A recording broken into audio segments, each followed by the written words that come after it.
Hello and welcome to our latest breaking news. Here are the detailed headlines. Please stay tuned. Turkey states possibility of US-Iran ceasefire agreement being extended by another 45 to 60 days.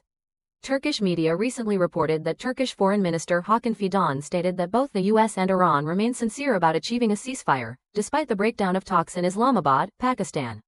However, Fidan warned that if the nuclear issue, particularly uranium enrichment, becomes an all-or-nothing option, a serious obstacle could emerge, and intermediary parties would be needed to help overcome it. In a statement to Turkey's Anadolu news agency, Fidan said Ankara has maintained communication with all parties throughout the recent talks in Islamabad. Fidan stated, "We contacted the negotiating parties all day yesterday to see what we could contribute and where the situation was stuck. The US has made its position clearer, and the deadlock lies in the nuclear issue." Fidan explicitly named Israel as a hindering factor in the negotiations, revealing that Ankara continuously conveys this to the US and other parties. Turkey's top diplomat assessed, "I think the Iranian side, in particular, will evaluate the proposal put forward by the US and will give a response." The Turkish foreign minister suggested that the initial 15-day ceasefire period is likely too short to complete the entire negotiation program. Fidan said, "Looking at the topics being negotiated, it might technically be impossible to finalize them into a signed document within 15 days. If the parties make good progress, an additional ceasefire extension of 45 or 60 days could be drafted to allow talks to continue." Subsequently, the Turkish foreign minister pointed out an issue that could completely derail the agreement. Fidan stated, "If the nuclear issue becomes an all-or-nothing situation, especially regarding uranium enrichment, I think we could face a serious impediment. God willing, we will try to overcome this with the support of some intermediary parties and other countries." Britain refuses to join the US plan to blockade the Strait of Hormuz. After the US-Iran talks collapsed, President Trump surprised many by immediately announcing a blockade of the Strait of Hormuz, the world's strategic energy transport route. This move immediately plunged the market into turmoil as oil prices spiked and the risk of supply disruptions became evident. However, a spokesperson for the British government added that the UK would not participate in the US-led blockade plan and affirmed that imposing fees for passage through this waterway is unacceptable. Sky News quoted the British government spokesperson as saying, "We continue to support freedom of navigation, and keeping the Strait of Hormuz open is absolutely essential to support the global economy and reduce living costs at home. We are urgently coordinating with France and other partners to form a broad coalition to protect the freedom of navigation." Earlier, President Donald Trump announced that the US and several other countries would implement a plan to blockade the Strait of Hormuz, simultaneously stating that the US is sending minesweepers to help clear Iranian mines in this waterway. According to Sky News, London already has mine clearance systems in the region. Meanwhile, Australian Prime Minister Anthony Albanese stated that his country has not received any formal request from the US regarding assistance with the Hormuz blockade. Mr. Albanese said, "We haven't received any request. They made this announcement overnight, and they did it unilaterally. It remains unclear which countries will participate in the US campaign to enforce the blockade of vessel traffic to and from Iran, expected to begin at 10 a.m. Monday US time." Previously, Trump criticized allies for their slowness in supporting US and Israeli military operations against Iran. Iran accuses US of changing stance, talks in Pakistan fail. In his first statement after returning from Pakistan's capital Islamabad, Iranian Foreign Minister Abbas Araghchi declared that the high-level talks between his country and the US last weekend were the most tense and extensive bilateral contact in 47 years, aimed at ending hostilities. Araghchi stated that Iran entered into dialogue with the US in good faith to end the war. "But when we got very close to the Islamabad memorandum, we faced excessive demands, constantly shifting targets, and the issue of the blockade." The Iranian foreign minister continued his criticism, stating no lessons were learned, good faith will be met with good faith, and hatred will only breed hatred. The US has not yet commented on Araghchi's remarks. For his part, US President Donald Trump said the temporary 2-week ceasefire agreement between the US and Iran is holding up well after the extended weekend talks in Pakistan. Trump said, "I think things are being maintained quite well. Their military has been destroyed. Their entire navy is currently at the bottom of the sea," simultaneously stating the US would begin blockading the Strait of Hormuz. CENTCOM wrote on social media platform X that the blockade will be applied fairly to vessels of all nations entering or exiting Iranian ports and coastal areas, including all Iranian ports in the Persian Gulf and the Gulf of Oman. The US Central Command, CENTCOM, had also recently released similar information, stating it would enforce a maritime blockade on all vessels entering or exiting Iranian ports. CENTCOM affirmed it would not hinder the freedom of navigation of ships transiting the Strait of Hormuz to or from ports not belonging to Iran. In response, Iran's Islamic Revolutionary Guard Corps, IRGC, recently issued a statement affirming that the Strait of Hormuz remains open for the innocent passage of civilian vessels in accordance with international law. 3 big questions after US-Iran talks collapse. The historic meeting in Pakistan's capital Islamabad ended in disappointment, clouding hopes for a way out of the US-Iran crisis. The delegations entered the negotiating room with completely different approaches. U.S. Vice President J.D. Vance seemed to want a quick solution following a 2-week ceasefire, but Iran typically acts much more slowly, preferring long-term negotiations. Earlier, U.S. President Donald Trump threatened to wipe out an entire civilization and destroy Iran's power plants and critical infrastructure. Whether the White House will realize that threat remains a key question. 2 other questions remain. How will Iran react if the U.S. withdraws, and how long will the global economy remain in this deadlock? Meanwhile, despite 5 weeks of intense bombing, Iran appears to still possess most of the necessary tools to produce a nuclear bomb, providing Tehran with additional leverage in negotiations with Washington. According to officials and experts, curbing Iran's nuclear ambitions is one of the primary reasons Washington launched the military campaign. However, U.S. and Israeli attacks, while destroying many laboratories and research facilities related to nuclear weapons, have not yet been able to completely neutralize Tehran's nuclear program. Notably, a stockpile of nearly 450 kilograms of uranium near weapons-grade level, half of which is buried deep within the Isfahan nuclear complex, remains in Iran's hands. Recently, the head of Iran's nuclear energy agency, Mohammad Eslami, rejected all restrictions on the country's uranium enrichment program, emphasizing that the demands of the U.S. and Israel will not be realized. The uranium enrichment issue has been central to Western-Iranian relations for over 2 decades. The U.S. and its allies accuse Tehran of seeking to build nuclear weapons, while Iran has always maintained its program is solely for civilian purposes. Tensions in the Middle East. Anti-war protests erupt in Israel. Thousands of Israelis participated in anti-government protests in Tel Aviv, despite a court-imposed limit of 1,000 people. This is the 6th consecutive week of protests. However, unlike previous weeks, police did not intervene to disperse the crowds as security restrictions were eased following the ceasefire agreement between the U.S. and Iran.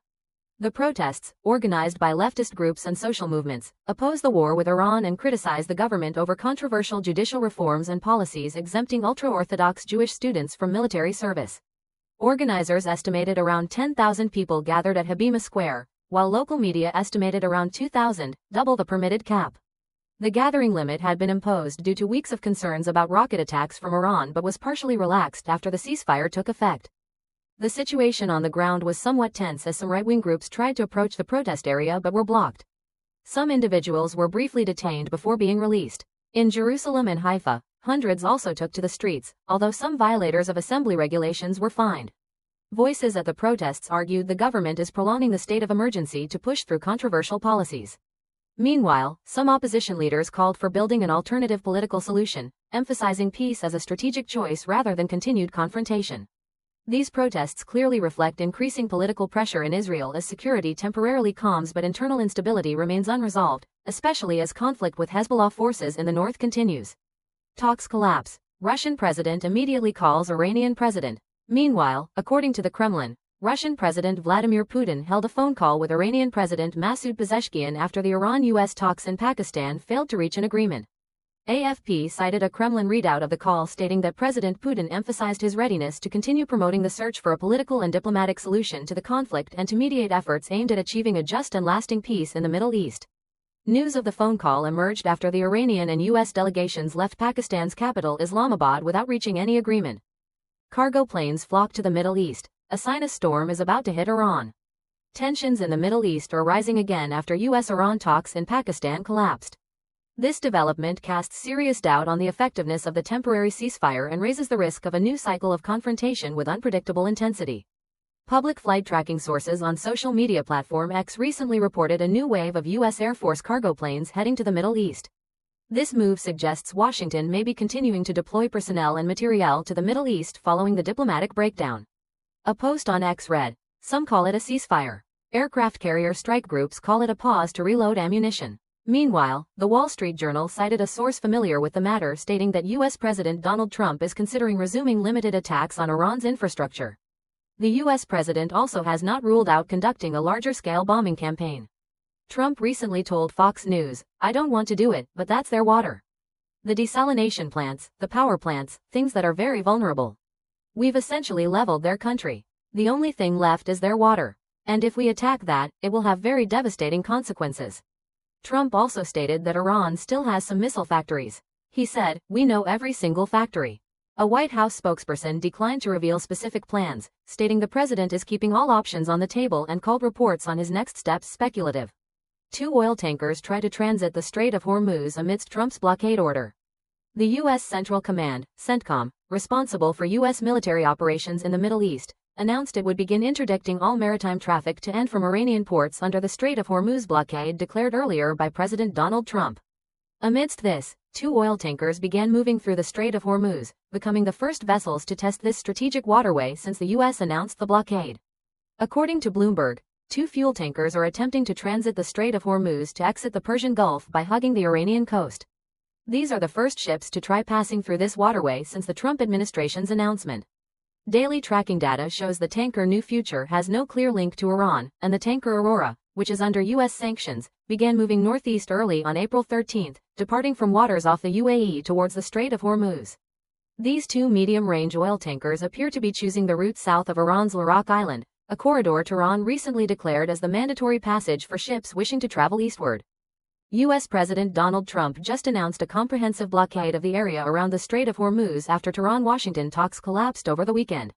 The blockade applies to all vessels entering or leaving Iranian ports or coastal areas and comes as Tehran has increasingly tightened control over the vital waterway since the conflict began, causing a sharp decline in maritime traffic. The journey of the 2 ships is being closely watched as the U.S. and Iran compete for control of the Strait of Hormuz. In recent weeks, Tehran has attacked several vessels linked to Western countries or owners, while Trump's latest move challenges Iran's control of the strait and aims to cut the country's energy export revenue. Iran's treasure appears in Hormuz. Iran prepares for prolonged conflict. Samir Madani, co-founder of TankerTrackers.com, told the AP that the monitoring group used images from the European Space Agency's Copernicus Sentinel-2 satellite to identify a fleet of Iranian oil tankers in the Strait of Hormuz over the past weekend. As of April 12, they had identified 10 very large crude carriers, VLCCs. Each can hold 2 million barrels of oil, and a Suezmax tanker with a capacity of 1 million barrels was operating in the Gulf of Oman. Thus, Iran could be storing up to 21 million barrels of oil on these tankers. TankerTrackers.com suggests this is to better regulate exports amidst instability or to prepare for conflicts elsewhere. Concurrently, Mehdi Rawi, a military advisor and former commander of Iran's Islamic Revolutionary Guard Corps, IRGC, declared on X that the Iranian military has significant untapped leverage to counter the Strait of Hormuz blockade. Rawi also said Iran will not be intimidated by threats and fanciful plans. Fear of renewed conflict grips the Middle East as U.S.-Iran talks stall. In Iran, a brief hope that negotiations would end the long-standing conflict between the 2 foes quickly faded. In other parts of the Middle East, the failure of talks seemingly signals more instability. Amin, a pharmacist living in eastern Saudi Arabia province, said, "Of course I'm worried war will break out again." In Iran, many are beginning to feel the scenario is inevitable. Hamid, 37, stated, "I prefer peace, but I think there's no choice but war and confrontation. Based on what I see and hear, it's a pity we are headed for war again, and it seems this war will be prolonged."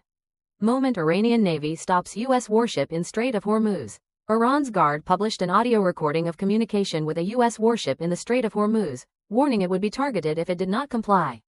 Iranian state TV IRIB reported that U.S. destroyers fled the Strait of Hormuz after being warned by the Iranian Navy, accompanied by video showing activity of the USS Frank E. Peterson Jr. and the audio recording of communication between the IRGC naval force and the warship. An IRGC serviceman said via radio, addressing hull number 121 of the USS Frank E. Peterson Jr. Warship number 121, "This is IRGC Naval Base. You must change course and return to the Indian Ocean immediately. If you do not comply, you will be targeted." The Iranian Revolutionary Guard soldier responded that he was giving a final warning. The Iranian soldier also warned nearby vessels to keep their distance from any warship in the vicinity, stating, "Because I am ready to open fire on them without warning." The U.S. Central Command, CENTCOM, recently announced that 2 U.S. Navy guided missile destroyers, USS Frank E. Peterson Jr. and USS Michael Murphy, had begun minesweeping operations in the Strait of Hormuz. These 2 destroyers are believed to be the first U.S. warships to transit the Strait of Hormuz since the conflict began over a month ago. Admiral Brad Cooper, CENTCOM commander, said the U.S. has started the process of establishing a new shipping lane and will soon share this safe passage route with the maritime industry to encourage free commercial traffic. Iran's Islamic Revolutionary Guard Corps, IRGC, warned that any attempt by military vessels to transit the Strait of Hormuz will be met with a strong response. The IRGC simultaneously stated that only non-military vessels are permitted to pass through the Strait of Hormuz according to specific regulations and in coordination with Iranian military forces. U.S. President Donald Trump on April 11 declared that U.S. forces had begun clearing the Strait of Hormuz, adding that all of Iran's mine-laying vessels had been sunk. President Trump ordered the U.S. Navy to immediately blockade the Strait of Hormuz. He affirmed that at some point, the Strait of Hormuz will be completely open to all ships. He warned that any Iranian force targeting the U.S. or peaceful vessels will be destroyed. President Trump asserted that the Strait of Hormuz blockade will begin soon and that other nations will also participate.